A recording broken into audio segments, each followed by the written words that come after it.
सूर्य कुमार यादव কালকের ম্যাচে এটা কি করলো ভাই? এটা আমরা একদম মানতে পারছি না। আমরা ইন্ডিয়ান ফ্যান্স, আমরা ক্রিকেট ফ্যান্স होने के नाते এটা কোনো মতেই মানতে পারছি না। আমরা যেখানে চেয়েছিলাম ইন্ডিয়া ভার্সেস ইউএই ম্যাচে ইন্ডিয়া প্রথমে টসে জিতে ব্যাট করে, আমরা চেয়েছিলাম 270 280 যাতে 300 রান আরামসে করে দেয়, কিন্তু সেটা না করে सूर्या টসে জিতে প্রথমে বল নিয়ে নিল ভাই। আর যদিও নিল তাদের কমসে কম তো 150টা রান করতে দিতে পারতো, কিন্তু সেটা না করে মাত্র 57 রানে ওদের বান্ডিল করে দিল। এটা কি ঠিক করলো ভাই ইন্ডিয়া? আমরা যেখানে রিচার্জ করে প্রত্যেকটা ম্যাচের মজা নিতে চেয়েছিলাম, কালকের ম্যাচে একটুও মজা পেলাম না ভাই। ওদের 57 রানে বান্ডিল করে দিয়ে 40 ওভারের ম্যাচ মাত্র 20 ওভারও দেখতে পেলাম না ভাই। এটা কি ঠিক করলো ইন্ডিয়া? কিন্তু হ্যাঁ, একটা মজার ব্যাপার হচ্ছে ইন্ডিয়ার কালকে এরকম খেলা দেখার পর আমাদের পড়োশি দেশ খুব ভয় পেয়ে গেছে ভাই, থরথর করে কাঁপতে শুরু করে দিয়েছে তারা। বলছি ভাই এটা তো সবে শুরু, একে একে তোমরা সবাই এসে সবাইকে প্রসাদ দেবে ইন্ডিয়া। কি বাংলাদেশ কাপ নিবে যে এশিয়া কাপ, আইসো আইসো, আমরা তোমাদের অপেক্ষায় বসে আছি।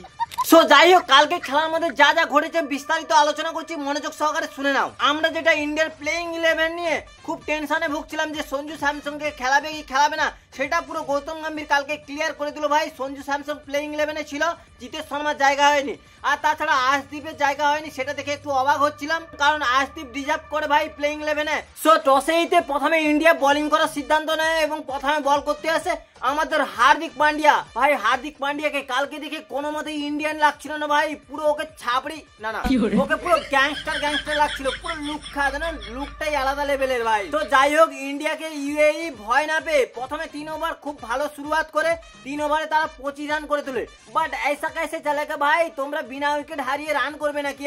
ऐसे कैसे चलेगा? তোমরা ছোট টিম হয়ে যদি ইন্ডিয়াকে ভয় না পাও, তাহলে বাংলাদেশ পাকিস্তান কি করে ভয় পাবে? তাই 4 নম্বর ওভারে বুমরা এসে প্রথম উইকেটটা বোল্ড করে দেয় এবং 5 নম্বর ওভারে বরুণ চক্রবর্তী দ্বিতীয় উইকেট নিয়ে নেয়। কিন্তু কুলদীপ 9 নম্বর ওভারে আসতে একা পুরো 1 ওভারে 3 উইকেট নিয়ে নেয়। তারপর আর কি, তারপর ওদের আসছে গোপাল যাচ্ছে গোপাল, মানে কোনো ব্যাটসম্যানই উইকেটে টিকে থাকতে পারে না। মোটামুটি 26 রানে 0 উইকেট থেকে 57 রানে পুরো অল আউট হয়ে যায় টিম, যাদের মধ্যে দুজনেই 20 রান মতো করেছিল আর বাকি সবাই মোবাইল নাম্বার।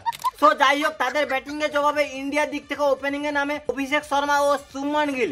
যাই হোক, এটা তো ক্লিয়ার হয়ে গেল ওপেনিং এ সঞ্জু স্যামসনের কোনো জায়গা নেই। সো যাই হোক, অভিষেক শর্মা প্রথম বলে 6 এবং দ্বিতীয় বলে 4 মেরে বুঝিয়ে দেয় যে টিম ইন্ডিয়া শুধু এশিয়া কাপ খেলতে আসেনি, সবাইকে কেলিয়ে নাচতে নাচতে এশিয়া কাপ ট্রফিটা আরামসে বাড়ি নিয়ে যাবে টিম ইন্ডিয়া। সো যাই হোক, তাদের 57 রানের জবাবে অভিষেক শর্মা 16 বলে 30 রান, শুভমান গিল 9 বলে 20 এবং সূর্যা ভাউ 2 বলে 7 রান করে 9 উইকেটে টিম ইন্ডিয়া ম্যাচটা আরামসে জিতে যায় 4.3 ওভারের মধ্যে।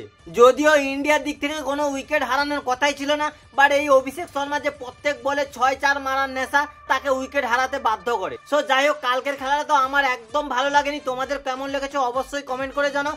কিন্তু পরবর্তী ম্যাচ 14 তারিখ পাকিস্তান বনাম ইন্ডিয়া, সেই ম্যাচটার মজা আসা চাই ভাই। ওদেরকে এমন খেলাতে হবে, মানে ওই যে পাকিস্তানের হাগা ভাই চাপ সালমান আলী হাগা, ও বলেছে ইন্ডিয়াকে নাকি যটা ম্যাচ পাবে তটা ম্যাচ হারাবে, কিন্তু ওদের এমন খেলাতে হবে না পুরো ওদের টিমের জন্য পুরো হাগা বেরিয়ে যায়। তো তার জন্য আমাদের প্লেইং 11-এ কি কোনো চেঞ্জেস করা দরকার সেটাও অবশ্যই কমেন্ট করে জানাও। বিশেষ করে আমার তো মনে হয় হরদীপ সিংকে প্লেইং 11-এ নেওয়ার দরকার ছিল, বাট কার বদলে নিবে সেটাও একটু ভাববার বিষয়। তোমরা অবশ্যই কমেন্ট করে জানাও তোমাদের জানা থাকলে। তো যাই হোক, আজকের ভিডিওটা এই পর্যন্ত। তোমাদের অবশ্যই ভালো লাগলে লাইক কমেন্ট শেয়ার করে দিও এবং সাবস্ক্রাইবটা করে দিও।